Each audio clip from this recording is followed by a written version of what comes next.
Samsung has greatly improved night videography as well as night photography with the S23 Ultra.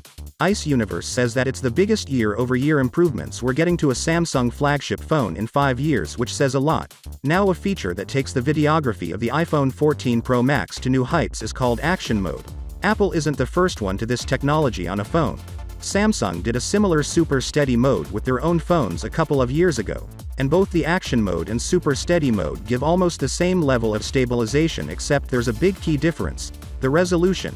Apple Action Mode lets you record videos at 2.8K resolution while Samsung Steady mode only allows 1080p, despite Samsung being 2 years ahead to this technology.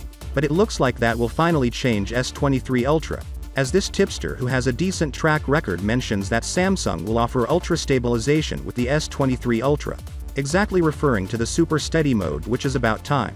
The potential Galaxy S23 Ultra is shaping up to be a stellar camera phone if the rumors about the device's camera hardware are accurate. Information lines up nicely with a previous report that claimed that the Galaxy S23 Ultra camera will be powered by an ISOCELL HP2 sensor that Samsung has optimized for excellent image quality in the dark. Video capture, especially at night, has been the Achilles heel of Android phone cameras compared to the iPhone.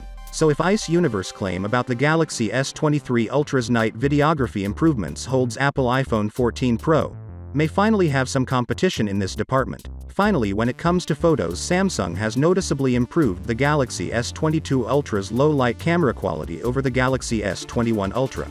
Now we've got news from Samsung themselves about the new 200-megapixel camera sensor. Ice Universe says that the 200-megapixel HP2 that will be in the Galaxy S23 Ultra is going to have less post-processing than its predecessor, and it should deliver a much more natural look. And if you want a dramatic photo, you can easily add the contrast and saturation after the photo is taken.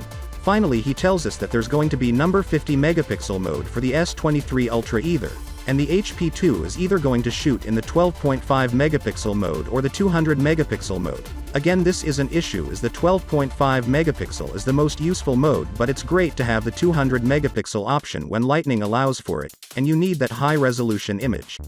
So, with that being said, let me know your thought in the comment below, and if you are new here, please subscribe. Peace out.